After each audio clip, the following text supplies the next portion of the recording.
Thierry Lindor, he's an entrepreneur. He's a real estate agent out of Griffintown with Remax, but that's not why he's here today. We're going to talk to him actually about this amazing platform that he's created.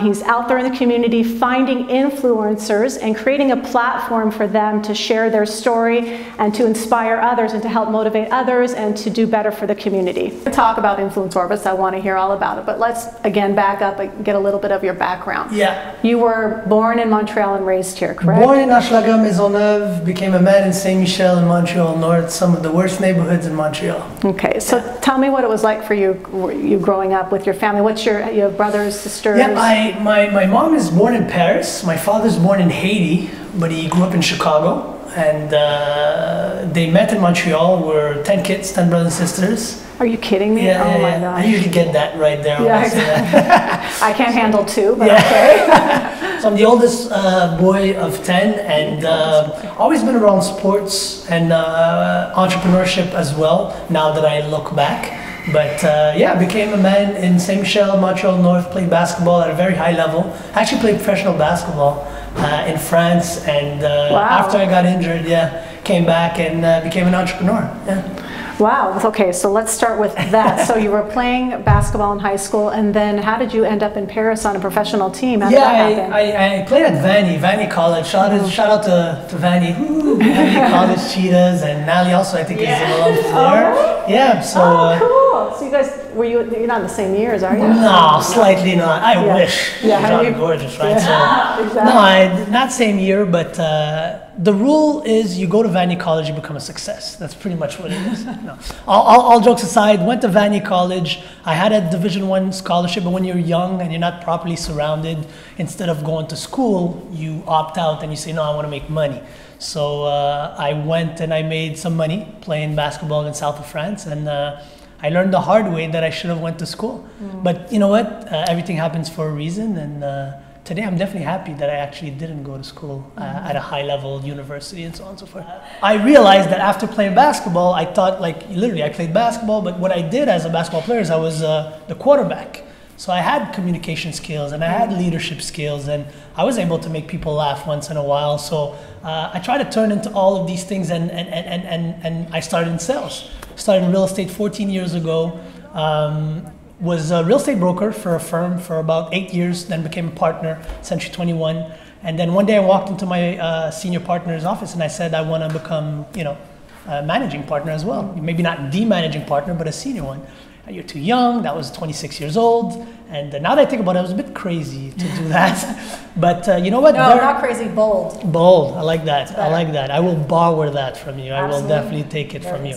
So thank you. And yeah, very quickly, they started to see me as some saw me as a threat, but some saw me as an asset, because they saw that I had the drive and the will to make things happen and not wait for them to happen. And then when I didn't get what I wanted, I politely resigned, and I bought the entire territory for Griffintown. So I bought Remax Griffintown, and today we have close to 30 brokers in 3 years. Yeah, I was able to shift from buying and selling real estate to buy and selling what I love to do, which is being a broker. So my clients became real estate brokers instead of being sellers and buyers. Yeah. That's amazing. That's amazing. So you've also taken risks in what you've built too with your platform with Influnce ORBIS. But let's just get back to the first risk. You're 26. Yeah. You've got a good thing going. You're probably making good money at that time. Yeah. Selling a lot of property. You are not a managing partner, but you still are in there as in the management area, I guess you could say. And then you're like, no, I'm going to give it up and take a risk and do something on my own. Yeah. Where did you learn, like, why would you do that? Most adults at, 30, 40, 50 take a very easy, safe route. What is it in you that was able to just do that? All my uncles are entrepreneurs. My father's a writer, and he never saw himself as an entrepreneur, but he gave me a lot of lessons. Let's call them philosophical lessons. And he was an entrepreneur, and now that I think about it, but he always told me there's two types of people in life. There's people that take risk, and there's people that work for the people that take risk. Anybody telling you otherwise are liars, and at a very young age, you're gonna have to decide which one you wanna be.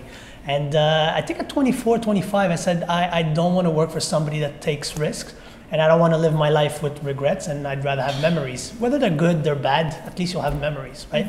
So I decided to make bold decisions probably around that age, 24, See, 25. not crazy bold. You've already integrated the language. Hey, you converted me, right? So very bold decisions. And then from there on, I never looked back. I've taken risks and a lot of them. And yeah, with Influnce ORBIS as well, I've definitely taken risks. So let's get to that, because I know you self-financed it, which is a huge risk in and of itself. But let's just talk about what the concept is, Influnce ORBIS. You talk about influence, and you mentioned Nally as being an influencer. Yeah. What is an influencer? What does that mean? Well, Influnce ORBIS, we aim to redefine what it means to be an influencer. For us, an influencer is not somebody that's on Facebook or on Instagram and that has thousands of followers. You know what I mean? An influencer for us is just the next level of entrepreneurship. Influencers are people of influence, actually. And that's why I don't really like the term influencer. I'd rather say Samantha is someone of influence. Nally is someone of influence. You are somebody of influence. And influencers, what we've realized throughout inviting and kind of studying all the influencers, the difference between entrepreneurs and influencers is actually very big. Most entrepreneurs are very competitive. Influencers tend to be very collaborative. Right. Entrepreneurs tend to be win for me and my shareholders, and then influencers tend to be win-win. So the influencer, the real influencers, the people of influence, they've gotten there sometimes without even knowing, but they've gotten there by being collective, by sharing, sharing knowledge, sharing wealth, sharing resources. And that's what we're trying to do. We're trying to give a voice to local influencers and mixing our platform, giving basically a voice to local influencers and mixing them with international influencers. So that they can connect and create their own communities. Correct. We're trying to basically create that ecosystem. And like I said, influencers, entrepreneurs bring value to themselves, and that's fine in their company, and influencers bring value to their community. And there was so many great influencers in Montreal that I knew of, but I had never heard of. In terms of TV and traditional media, I was like, enough is enough, you know? And I would go to entrepreneurial conferences, and it was the same thing over and over. And I like to say that we're the local TED, because contrary to most conferences, we're not sedentary in our DNA. We aim to be nomad. We're going to go to the world. Actually, we're going to Toronto, Influnce Toronto this coming up November, and Influnce Paris in February of next year. So things are going fast, and people are like, whoa, what's going on, Terry? You're not doing real estate anymore? I was like, no, I'm doing real estate. But then they get curious because they say to themselves, well, you have a 7-figure business. Why would you leave that? And I tell them, I said, I didn't leave it. I'm just exploring other avenues because I think the Montreal ecosystem needed something. Not a TEDx, not a C2 Montreal. I'm a fan of all of these conferences. I love these conferences, Startup Fest. I go to these conferences.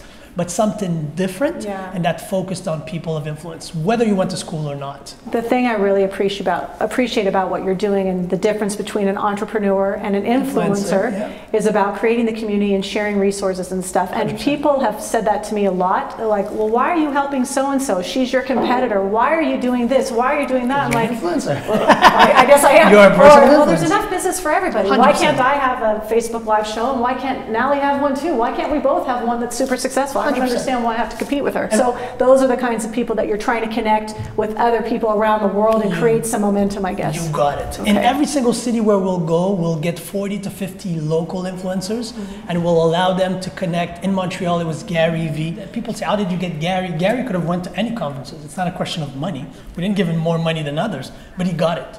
He really got it. And I love what he did in Montreal. He was like, right away, he got into the faces of influencers. He's like, if all you're doing is, you know, wearing beautiful clothes and taking pictures and trying to get free stuff, well, your brand is going to die as an influencer. But if you're aiming to be a person of influence, influence is the ultimate weapon. And enhance people's lives. 100%. Yeah. Because when I enhance your life, when you enhance Nally's, enhance Samantha's, it's going to come back. And I'm not talking about some kind of like cosmic energy thing. No, I'm genuinely talking about when you give a platform to Nally's voice, because she came on your platform with her voice. Well, you're exponentially expanding your voice as well. It's nature, right? So, and that's what we feel like we're doing in every single ecosystem, and we are creating an international network of influencers and people of influence. Very important, not the traditional Facebook, social media influencers. No, I totally get what you're saying, but I think that at the heart of all of it, there has to be the pure intention.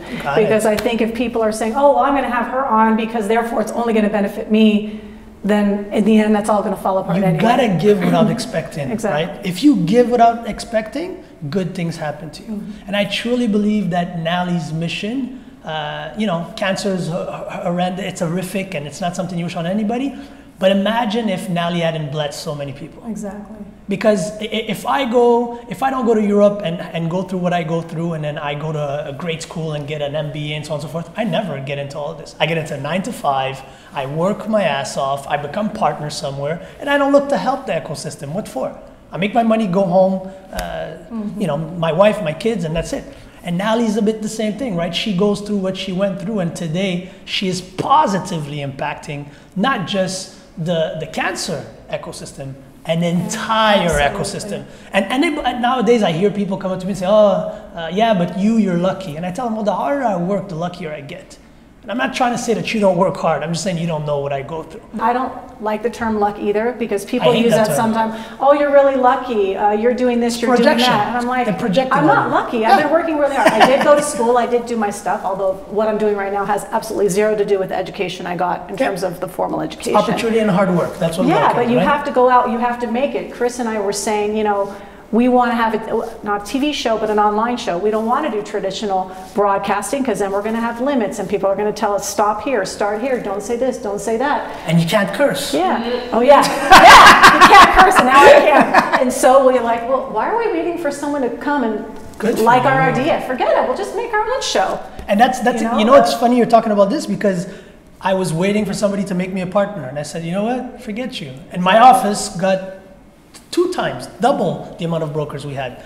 In less than 3 years, we've recruited like nobody else. We've innovated as far as digital marketing. And the same thing with the conference. Why would I wait for somebody to create a conference that I think brings value to Montreal's ecosystem, to Toronto's ecosystem? And then I said, you know what? If Guy Laliberté was able to juggle balls 30 years ago and say, I'm going to export circus experience across the globe. Yeah. Why can't I export entrepreneurial experiences across the globe? And that's the vision, that's what we're aiming to do, and slowly but surely we're getting there. Oh, I love how you think. So let's talk about the event in Toronto. Should anyone wish to go, how do they become a part of that? Well, actually, you could reach us at answers@influenceorbis.com. The website is already out, influenceorbis.com. There's going to be the Toronto to purchase tickets and so on and so forth, that's going to be out there. And we're very happy to announce actually that we're already the biggest influencer conference in Canada. That's already done after only 1 event. Wow. Our aim is to become the biggest one in the world, obviously, but we're also the most affordable. Toronto ticket pricing, I've went hard with my partners, but we're going to start at $99. Oh, that's so reasonable. Usually those conferences are hundreds.